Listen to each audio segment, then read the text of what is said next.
Welcome my dear students and friends. West Bengal medical counselling কমিটির তরফ থেকে আজকে রাউন্ড ওয়ানের রেজাল্ট পাবলিশ হয়ে গেল। তোমরা প্রত্যেকেই জেনে গেছো যে তোমাদের নামের বা র্যাঙ্কের এগেনস্টে কোন কলেজ অ্যালোটেড হয়েছে।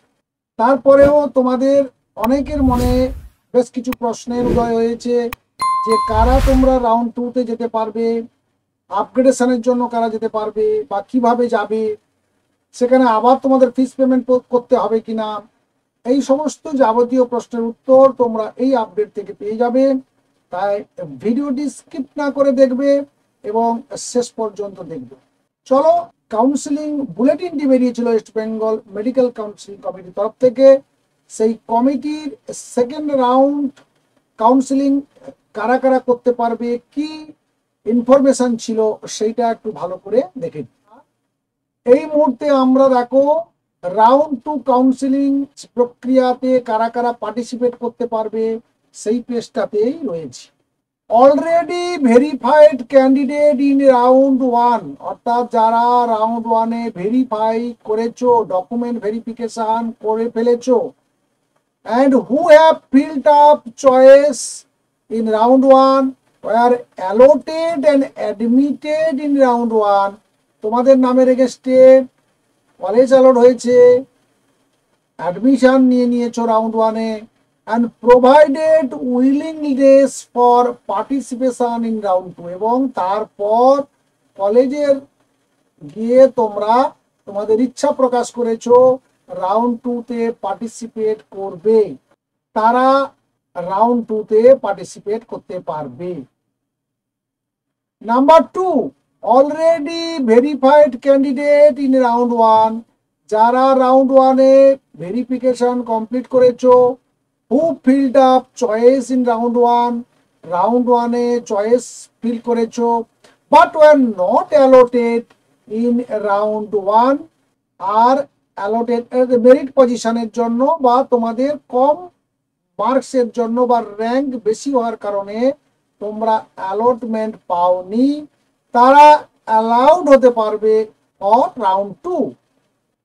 3 নম্বরে বলছে candidate who was NEET UG 2024 qualified, successfully verified and accepted in round 1 but failed to provide choice during round 1, তারাও রাউন্ড টুতে যেতে পারবে। অর্থাৎ তোমরা নিট কোয়ালিফাই করেছো, সাকসেসফুলি ভেরিফাইড করেছো ডকুমেন্ট, তারপরে গিয়ে রাউন্ড ওয়ানে তোমরা যদি চয়েস ফিলিং এর সময় তোমরা পার্টিসিপেট করনি, তারা রাউন্ড টুর জন্য অ্যালাউড বা তারা রাউন্ড টুতে গিয়ে পার্টিসিপেট করতে পারবে। 4 নম্বরে দেখো বলছে the candidates who R allowed in round one but were not reported in allotted institute, তোমার নামের এগেস্টে যে ইনস্টিটিউটটি অ্যালট করা হয়েছে রাউন্ড ওয়ানে, তুমি সেখানে গিয়ে কোনো রিপোর্ট করলে না, অ্যাডমিশন নেওয়ার ব্যাপারে কোনো রিপোর্ট করলে না, তারা পার্টিসিপেট করতে পারবে রাউন্ড টুতে উইদাউট ফি পেমেন্ট, অর্থাৎ তাদেরকে কোনো ফিজ দিতে হবে না। তোমরা যারা রাউন্ড ওয়ানে তোমাদের নামের এগেস্টে ইনস্টিটিউট অ্যালোটেড হয়েছে, তুমি গিয়ে অ্যাডমিশনের জন্য কোনো রিপোর্ট করলে না, তুমি সরাসরি রাউন্ড টুতে গিয়ে পার্টিসিপেট করতে পারবে উইদাউট ফি পেমেন্ট। তাহলে আশা করি বুঝতে পারছো এই পয়েন্টটা তোমাদের অনেকের কাছে ভীষণ ইম্পর্টেন্ট। তোমরা অনেকে ফোন করেছিলে যে আমি যে কলেজটা পেয়েছি সেটা ম্যানেজমেন্ট কোটার কলেজ কিংবা সেমি গভর্নমেন্ট কলেজ, আমি সেকেন্ড রাউন্ডে যেতে চাই, সেকেন্ড রাউন্ডে আমি কাউন্সিলিং করাতে চাই, কি করব? স্ল্যাপ কিছু করতে হবে না, তোমাকে এই ইনস্টিটিউটে গিয়ে অ্যাডমিশনের জন্য কোনো দরবার করতে হবে না, কোনো রিপোর্ট করতে হবে না, তাহলেই তুমি রাউন্ড টুতে চলে যেতে পারো। নেক্সট দেখো the opportunity for fresh registration, অর্থাৎ যারা রাউন্ড ওয়ানে কোনো রেজিস্ট্রেশন করাওনি, ফিজ পে করনি, যারা কাউন্সিলিং এ পার্টিসিপেট করনি, তারা রাউন্ড টুর জন্য এলিজেবল, তারা রাউন্ড টুতে এইটা করতে পারবে। ফ্রেশ রেজিস্ট্রেশন ফিজ payment, candidate profile letter generation, অর্থাৎ রাউন্ড ওয়ানে যা যা করেছিলে তোমরা, যারা করোনি তাদেরকে রাউন্ড টুতে সেইগুলোই করতে হবে। তুমি যখন রেজিস্ট্রেশন করাবে তুমি পে করবে, ফিজটা পে করবে, তোমার একটা প্রোফাইল লেটার জেনারেট হবে।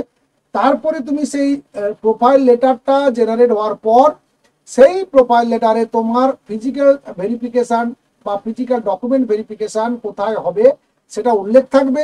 তুমি সেখানে গিয়ে সেই ফিজিক্যাল ভেরিফিকেশানটা করবে এবং তুমি রাউন্ড টুতে পার্টিসিপেট করতে পারবে। Then the candidate whose allotted seats are cancelled in round 1, যার allotted সিটগুলো ক্যান্সেলড হয়েছে রাউন্ড ওয়ানে due to inadequate documentation but still remained eligible for subsequent round, যে রাউন্ড ওয়ানে গিয়ে allotted সিট পাওয়ার পরেও যে কলেজে গিয়ে ঠিকঠাক ডকুমেন্ট শো করতে পারেনি বা দেখাতে পারেনি, তারা চাইলে আবার সেকেন্ড রাউন্ডে তারা পার্টিসিপেট করতে পারবে। তার মানে তুমি যদি কলেজে গিয়ে রিপোর্ট না করো, আবার কলেজে গেলে গিয়ে দেখলে যে কোনো একটা ডকুমেন্ট তোমার নেই, তুমি ফুলফিল করতে পারলে না, ফুল ডকুমেন্টেশন প্রক্রিয়াটাতে তুমি কমপ্লিট করতে পারলে না, তুমি সেকেন্ড রাউন্ডের জন্য এলিজেবল। তারপর দেখো, the candidate who did not appear in physical document verification, physical document ভেরিফিকেশনে যে অ্যাপিয়ার হয়নি, ডিড নট অ্যাপিয়ার কোথায়, ইন আর্লিয়ার রাউন্ড, অর্থাৎ তুমি রেজিস্ট্রেশন করেছো, তারপরে ফিজ পেমেন্ট করলে, তারপরে ফিজিক্যাল ডকুমেন্ট ভেরিফিকেশনে তুমি গেলে না, তাহলে they make the fee payment again.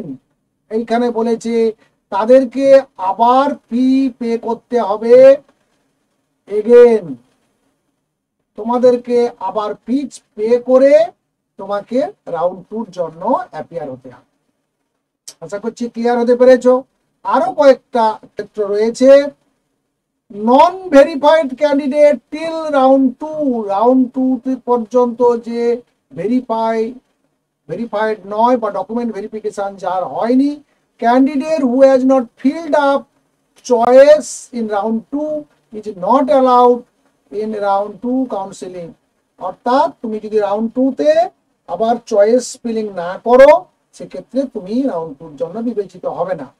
Candidate who have got admission in round one, অর্থাৎ তোমার রাউন্ড ওয়ানে কলেজ পেয়েছো, তুমি অ্যাডমিশন নিয়ে নিয়েছো, অ্যান্ড নট প্রোভাইডেড উইলিংনেস, তুমি কলেজে জানাওনি তোমার ইচ্ছা to participate in round two, তুমি যে রাউন্ড টুতে পার্টিসিপেট করবে সেটা তুমি কলেজকে জানালে না, অ্যাডমিশন প্রসেসের সময় জানালে না, are not allowed in round two counselling, অর্থাৎ তোমার যদি কলেজ অ্যালটেড হয়ে যায়, সেই কলেজ তুমি যখন অ্যাডমিশন নিতে যাচ্ছ, অ্যাডমিশন তুমি নিয়েও নিলে বাট তুমি কলেজকে জানালে না আমি রাউন্ড টুতে আমি আপগ্রেডেশনের জন্য আমি কাউন্সিলিং করাতে চাই, তাহলে ওখান থেকেই তুমি আপগ্রেডেশনের ফর্ম পেতে এবং সেটা ফিল আপ করলেই তুমি যেতে পারতে। যেহেতু তুমি জানাওনি, ওখানে যদি না জানাও তাহলে তুমি আর অ্যালাউ নাও রাউন্ড টুর জন্য।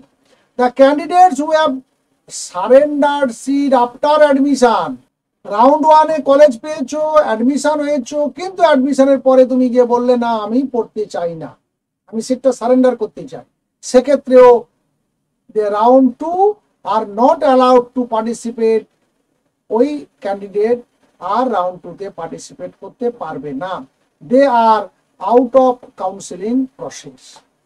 তাহলে এখন নিশ্চয়ই তোমরা মোটামুটি ক্লিয়ার হয়ে গেছো যে কারা কারা রাউন্ড 2 তে বা কোন কোন কন্ডিশনে তোমরা রাউন্ড 2 তে পার্টিসিপেট করতে পারবে।